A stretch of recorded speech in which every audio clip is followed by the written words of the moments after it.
Student, मेरा नाम है प्रियांशु और स्वागत है आपका अपनी क्लास इंग्लिश एक्सीलेंस में। तो मैं यहाँ पर यूपी टेट के लिए एक बहुत ही महत्वपूर्ण टॉपिक पर पढ़ा रही हूँ, समास। ठीक है ना। ये समास, वैसे आपका कोई भी हिंदी का एग्ज़ाम हो जहाँ पर ये हमारा टॉपिक पूछा जाता है तो ये सब उस सब के लिए ये क्लास बहुत महत्वपूर्ण है। तो सबसे पहले हम समाज का अर्थ समझ लेंगे। यहाँ पर समास का अर्थ संक्षिप्त होता है। कम से कम शब्दों में अधिक से अधिक अर्थ प्रकट करना समास का लक्ष्य होता है। कम से कम शब्दों में ज़्यादा से ज़्यादा बात कहना। ठीक है। वस्तुतः दो या दो से अधिक शब्दों का परस्पर संबंध बताने वाले शब्द अथवा प्रत्ययों का लोप होने पर जो नया शब्द बनता है उसे सामासिक पद अथवा समासिक पद कहते हैं। ठीक है। समासिक शब्द अथवा समासिक पद कहते हैं। दो या दो से अधिक शब्दों अथवा पदों के संयोग को समास कहा जाता है। समासिक शब्द अथवा पद को अर्थ के अनुकूल विभाजित करना विग्रह कहलाता है। समास विग्रह क्या कहलाता है?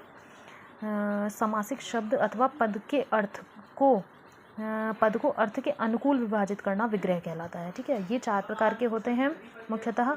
पहला अव्ययी भाव, तत्पुरुष, दूसरा, तीसरा बहुव्रीहि तथा चौथा है द्वंद्व समास। तो तत्पुरुष समास छह कारकों में होता है। ठीक है। ये हम आपको नीचे बताएंगे। और इसके दो भेद हुए होते हैं, उपभेद कह सकते हैं हम। कर्मधारय और द्विगु तत्पुरुष के ही भेद हैं। ठीक है। अब सबसे पहला हम यहाँ पे अव्ययी भाव समझ लेते हैं। ठीक है। अव्ययी भाव, अब इसमें क्या है, जिस समास पद का पूर्व पद मतलब कि पहला पद प्रधान हो। ठीक है ना। पूर्व पद का मतलब पहला पद प्रधान हो तथा सामासिक पद अव्यय हो। अव्यय मतलब कि जिसे बदला ना जा सके, उसे अव्ययी भाव कहते हैं। क्या कहते हैं उसे? अव्ययी भाव। इस समास में समूचा पद क्रिया विशेषण अव्यय हो जाता है। मतलब कि क्रिया विशेषण जो कि क्रिया की विशेषता बताता है। क्रिया विशेषण आपको पता होगा, क्रिया की विशेषता बताए। जैसे कि प्रतिदिन। ठीक है ना। तो जैसे एक मैं आपको एग्जाम्पल बताती हूँ क्रिया विशेषण क्यों बोल रहे हैं इसको। जैसे प्रतिदिन, अब यह किसी कार्य करने की शैली को ही तो बता रहा है। जैसे उसने कार्य किया, कैसे? प्रतिदिन कार्य किया, उसने प्रतिदिन कार्य किया। ठीक है ना। तो इसलिए ये हमारा इसको यहाँ पे क्रिया विशेषण बोल रहे हैं। यथा संभव, आमरण। अब इसके उदाहरण हम नीचे देखेंगे विग्रह करने के। ये तो हमारे पूरे समास दे दिए इन्होंने, समास पद। ठीक है। अब इसका विग्रह कैसे करते हैं हम वो देखेंगे। जैसे अनुकूल, तो मन के अनुसार, मतलब कि मन के अनुकूल। अनुकूल मतलब मन के अनुसार। अनुरूप, रूप के अनुसार। अभ्यागत, अभी आगत। आजन्म, तो जन्म से लेकर। तो ये जो हमारा ये है ना, ये पूर्व पद हैं जितने भी, ये हमारे बहुत महत्वपूर्ण होते हैं इसमें अव्ययी भाव में। ये हमारा पूरा एक तरीके से सेंस देते हैं। ठीक है। मृत्यु तक, आमरण। आमरण मतलब मृत्यु तक। आपाद मस्तक, सिर से पैर तक। ये जो आपाद मस्तक है ना, ये आपसे डायरेक्टली पूछ लेता है एग्जाम में कि ये बताइए ये किसका उदाहरण है। लगा के दे देगा कि तत्पुरुष का है, लोकन। और इसका सीधा सीधा मतलब भी पूछ लेते हैं कि आपाद मस्तक का मतलब बताइए, सिर से पैर तक ऐसे करके भी दे देगा। ठीक है। तो आप इसको थोड़ा ध्यान रखें। प्रतिपल, हर पल। प्रतिदिन, हर दिन। भर पेट, पेट भर। सही ये है यहाँ पे हमारा। यथा स्थान, स्थान के अनुसार। यथा समय, समय के अनुसार। यथा शीघ्र, शीघ्रता से। यथा क्रम, क्रम के अनुसार। अकारण, तो बिना कारण के। अलग ज्ञान है यहाँ तो बिना कारण के। अभूतपूर्व, जो पहले नहीं हुआ हो। निर्विकार, बिना विकार के। निर्विवाद, बिना विवाद के। निर्भय, बिना भय के। ठीक है। अब नेक्स्ट आ जाओ हमारा ये तत्पुरुष समास। ये हमारा थोड़ा सा लेंथी है, इसको हम ठीक से समझेंगे और इसके जो 6 कारक होते हैं उन पर भी ध्यान देंगे। ठीक है। यहीं से क्वेश्चन आते हैं हमारे ज़्यादातर। तत्पुरुष समास का अंतिम पद प्रधान होता है। इसमें जो था हमारा क्या होता था, पूर्व पद प्रधान होता था। इसमें क्या बोल रहे हैं कि अंतिम पद मतलब दूसरा पद जो होता है वो प्रधान होता है। ऐसे समास में प्रायः प्रथम पद विशेषण तथा द्वितीय पद विशेष्य होता है।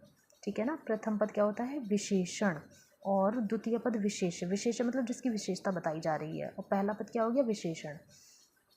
द्वितीय पद के विशेष्य होने के कारण समास में इसकी ही प्रधानता होती है। ऐसे समास 3 प्रकार के होते हैं, तत्पुरुष, और ये जो इसके 2 उपभेद हैं, कर्मधारय और द्विगु। ठीक है। तत्पुरुष जो होता है इसके हमारे 6 भेद होते हैं। कौन कौन से? कर्म, करण, संप्रदान, अपादान, संबंध तथा अधिकरण तत्पुरुष समास। ठीक है। अब हमारा सबसे पहला समझ लेते हैं हम यहाँ पे कर्म। कर्म तत्पुरुष के उदाहरण देखिए। अब कर्म में क्या है, किसी कार्य को करने वाला। ठीक है ना। कर्म का मतलब क्या हो गया, किसी कार्य को करने वाले की बताया जा रहा है यहाँ पे। जैसे कि देखो कंठ, कंठ फोड़वा, कंठ को फोड़ने वाला। किसी कार्य को करने वाला है ना, तो कंठ को फोड़ने वाला। कुंभकार, कुंभ को बनाने वाला, कुछ कार्य कर रहा है, कर्म कर रहा है यहाँ पे, ठीक है, कर्म कराने वाले की बात बताई जा रही है। कुंभकार, कुंभ को बनाने वाला। ग्रह को आगत, ग्रह को आने वाला एक तरीके से। शत्रुधन, शत्रु को मारने वाला। माखन चोर, माखन को चुराने वाला। यश को प्राप्त करने वाला।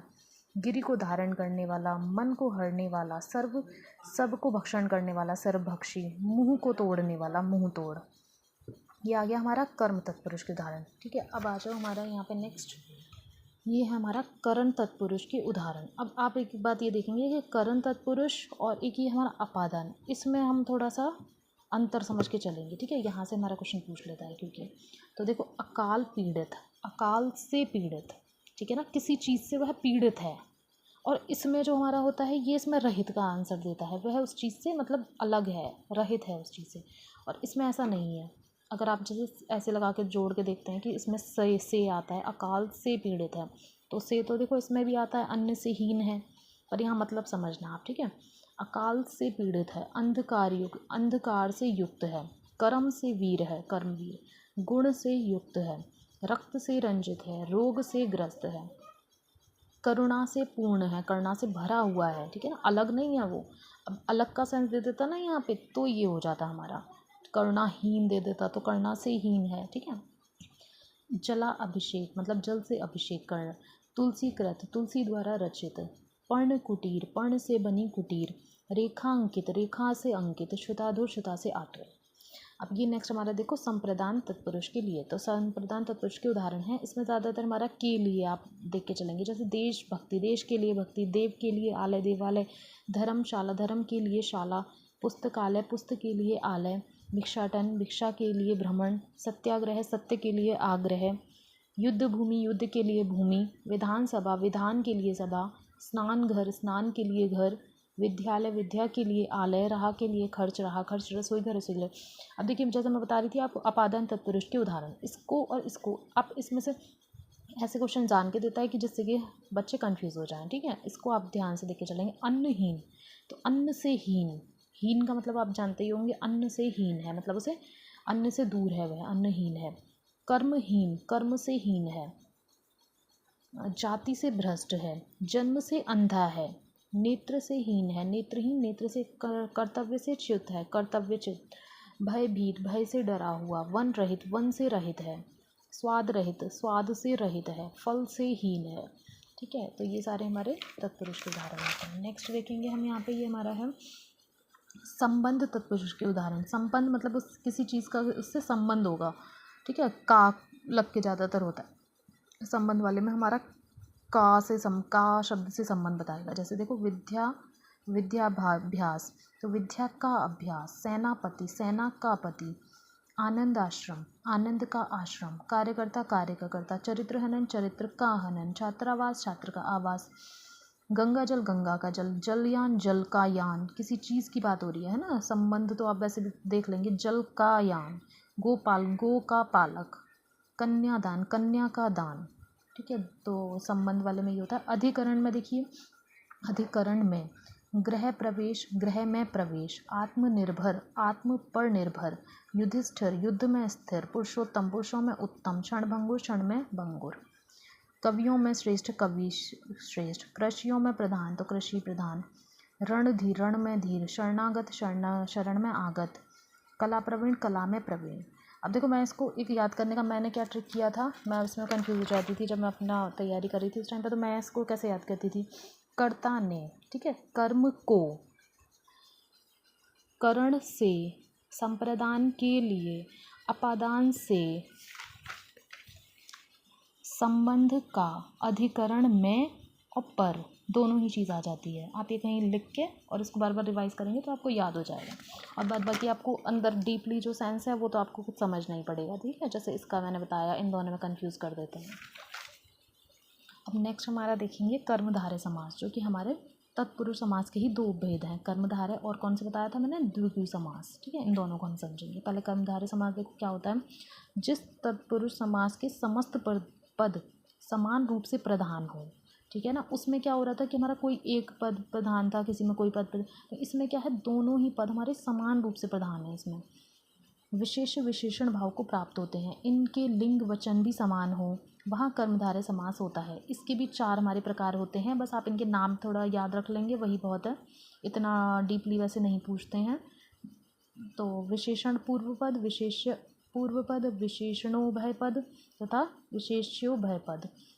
देखो इसके उदाहरण कर्मधारय के, जैसे नील कमल तो नीला कमल, महाआत्मा महान आत्मा महात्मा, महावीर महान वीर, नरसिंह नरम सिंह के समान, चरण कमल के समान, महाकाव्य महान काव्य, ठीक है ना, श्याम सुंदर श्याम जो सुंदर है, चंद्रवदन चंद्र के समान मुख, विद्या रत्न विद्या ही है रत्न, दुर्जन दुष्ट है जो जन। अब द्विगु समास देखते हैं हम यहाँ पे। देखो द्विगु समास आप बहुत इजीली पहचानेंगे क्योंकि इसमें क्या है, संख्या बोधक हो। जिस कर्मधारय समास का पहला पद संख्या बोधक हो, ठीक है, वह संख्या बताएगा, वह द्विगु समास कहलाता है। द्विगु समास भी 2 प्रकार के होते हैं, समाहार और उपपद प्रधान द्विगु। इसके भी आपस नाम याद रख सकते हैं। देखो जैसे त्रिभुवन 3 भुवनों का समाहार, नवग्रह, अब देखो सब में गिनती आ रही होगी जहाँ तक है, ठीक है ना, देखो आप तो वहाँ पे हमारा द्विगु समास होता है। नवग्रह 9 ग्रहों का समाहार, चौराया 4 राहों का समाहार, त्रिनेत्र 3 नेत्रों का समाहार, अष्टधातु 8 धातुओं का समाहार। ऐसे ही यहाँ चतुर्वेद 4 वेदों का समाहार, पंचमुख 5 मुखों का समाहार, तिमाही 3 माहों का समाहार, त्रिकाल 3 कालों का, पंचमेवा 5 फलों का, ठीक है। अब ये बहुव्रीहि समास, देखो इसमें थोड़ा सा आप कंफ्यूज हो सकते हैं यहाँ पे और यहाँ पे, क्यों, क्योंकि देखो एक जैसे ये इन्होंने ये दे दिया हमारा, लेकिन इसमें क्या बोल रहे हैं ये कि समास में आए पदों को छोड़कर कोई भी पद है इसमें, है ना, जब किसी अन्य पदार्थ की प्रधानता हो, मतलब तब उसे बहुव्रीहि समास कहते हैं। मतलब इस समास के पदों में कोई भी पद प्रधान नहीं होता, बल्कि पूरा ही पद मिलके ना किसी अन्य पद का विशेषण होता है वह, मतलब ये पूरा ही पद मिलके किसी और की बात कर रहा होता है यहाँ पे। आप ये सोचे कि हम इससे सेंस निकालें, इससे नहीं, इसमें क्या है, पूरा ही मिलके वो किसी और की ही बात कर रहा है। जैसे मैं यहाँ देखती हूँ चतुरानन, तो इसका सेंस अगर आप निकालेंगे तो 4 हैं आनंद जिसके, लेकिन इसका ये नहीं है, यहाँ पे किसकी बात हो रही है, ब्रह्मा की, ठीक है। लंबोदर लंबा है उधर जिसका, अर्थात किसकी बात हो रही है यहाँ पे, गणेश की।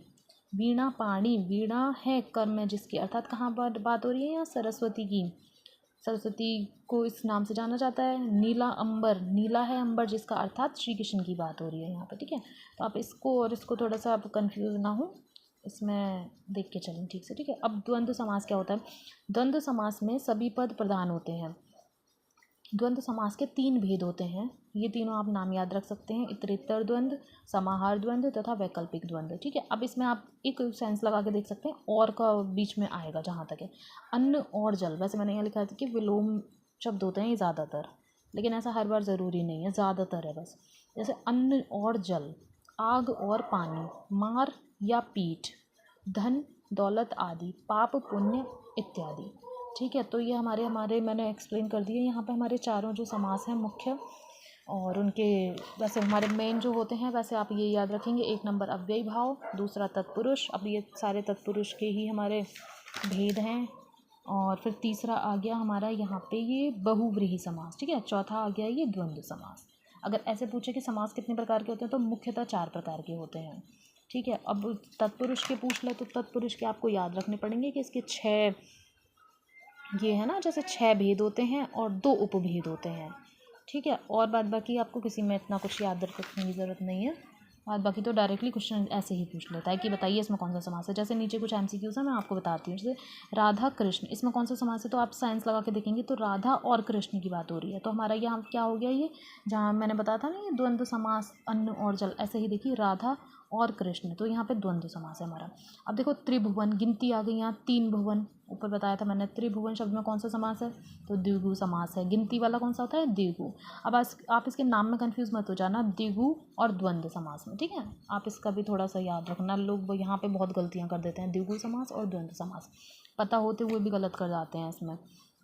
अब देखो निर्भय, भय हो गया हमारा मेन शब्द, लेकिन उसकी पूरी विशेषता क्या बता रहा है, ने लग गया, तो ये कौन सा हो गया, सबसे पहले मैंने पढ़ाया था जो अव्ययी भाव समास, ठीक है, बिना भय के, निर्भय मतलब बिना भय के। गौशाला, तो गौ के लिए शाला, ठीक है, गौ के लिए शाला। अब देखो इसमें अगर हमारा अंदर से पूछ ले, जैसे वैसे तो ये हमारा तत्पुरुष है ही है, अब तत्पुरुष के भेदों से भी क्वेश्चन पूछ ले तो वहाँ इसलिए आपको तत्पुरुष को थोड़ा अच्छे से पढ़ना पड़ेगा, ठीक है।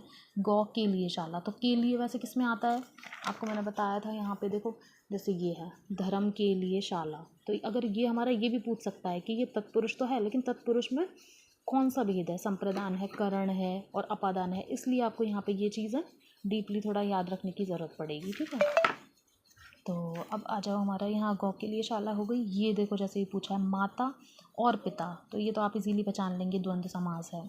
कोई कोई ऐसे बता देता है कि आप इसको ये वाला चिन्ह जो होता है ना, इससे देख के आप पता लगा लें, लेकिन हर जगह ज़रूरी नहीं कि ये वाला चिन्ह दिया ही हो। ठीक है, रुपया पैसा, इसमें पता लगा लेंगे आप द्वंद्व समास है। नीला अंबर, अब ये आ गया हमारा नीला है अंबर जिसका, तो ये कौन सा है, बहुव्रीहि। ठीक है ना। अब ये है तत्पुरुष समास में कौन सा पद प्रधान होता है, जैसे कि मैंने बताया अव्ययी भाव में हमारा कौन सा पद प्रधान होता है, पहला पद। और तत्पुरुष समास में कौन सा पद प्रधान होता है, तो द्वितीय पद प्रधान होता है। ठीक है, इसको आप याद रखेंगे। अब आ जाओ अकाल से पीड़ित। अकाल पीड़ित मतलब अकाल से पीड़ित। अब ये जो है ना हमारा, अब आप इसमें बताओ मुझे कि ये करण वाला है या अपादान वाला है। तो ये हमारा अकाल से पीड़ित है, इस चीज़ से रिलेटेड है, तो कब अकाल से पीड़ित, तो ये हमारा कौन सा हो जाएगा, आएगा तो ये तत्पुरुष में ही। अब मैं तत्पुरुष के अंदर का आपसे पूछ रही हूँ किस में है, तो ये देखो ये हमारा किस में आता है, ये करण में आता है। देखो अकाल से पीड़ित। अब आप ये वाला करके आ जाएँ, उसमें पता चले कि अपादान। ठीक है ना, अगर ये भी पूछ ले तो वैसे इसमें तो केवल यही पूछा है कि कौन सा है, तो ये तो आप इजीली बता देंगे तत्पुरुष है। अब यथार्थ किसका हो गया, अव्ययी भाव का हो गया। मुंह को तोड़ने वाला तत्पुरुष हो गया। अब तत्पुरुष के अंदर का बता दे तो आप देखेंगे। ठीक है, वैसे कर्म वाला हुआ, ये कर्म भेद हो गया इसका। अब पाप और पुण्य द्वंद्व समास है। अब यहाँ पे देखिए दिगंबर, तो दिगंबर किसी और का ही सेंस दे रहा है, इसमें ना तो किसी गिनती का है अलग, तो ये बहुव्रीहि है। निर्विवाद, बिना विवाद के, अव्ययी भाव आ गया यहाँ पे हमारा। ठीक है, पीताम्बर भगवान को बोलते हैं, आपको पता होगा, तो बहुव्रीहि समास है। पंचवटी, अब ये देखो पंचवटी क्या है, पाँच का दे दिया ना इन्होंने, पंचवटी, तो ये तो द्विगु समास हो गया। दानवीर में कौन सा समास है, तो ये यहाँ पे हमारा ये तत्पुरुष समास है। ठीक है, अब देखो सप्ताह, 7 की गिनती आ गई यहाँ पे सप्ताह, तो ये क्या हो गया हमारा, द्विगु समास हो गया। अब रोग पीड़ित, तो ये कौन सा समास बताएंगे आप इसको, आप इसमें अब बताइए मुझे कि आप इसमें हमारा, तो इसमें आप बताइए मुझे कि इसमें आप क्या बताएंगे। ये वाला चिन्ह भी लगा दिया तो आप इसमें कंफ्यूज हो जाएं कि ये कौन सा वाला है, चिन्ह देखें, मतलब कैसे बताएंगे आप इसमें, बताइए। तो वैसे तो ये रोग से पीड़ित, तो इसमें हमारा इन्होंने इसमें ये बहुव्रीहि समास बताया है इसको। ठीक है, अब आ जाओ कर्मधारय समास निम्नलिखित में से किस शब्द में है। अब ये हमारे डीपली पूछ लिए, अंदर से पूछ लिए तत्पुरुष समास की, अब ये अंदर से पूछ रहा है कि कर्मधारय समास निम्न में से, तो देखिए आप किस में है। अब ये तो चतुर्युगम आपको क्लियरली समझ आ रहा होगा ये कौन सा वाला है हमारा। ठीक है, और चक्रपाणी, तो ये है हमारा। अब इन्होंने यहाँ पे नीलोत्पल, इसको कर्मधारय समास बताया है, किसको, नीलोत्पल। ठीक है, तो अब आगे आप देख लिए और अपने क्वेश्चन आपके पास जो भी हैं आप सॉल्व करने की कोशिश करें, ज़्यादा से ज़्यादा MCQs लगाएं। तब तक के लिए ठीक है।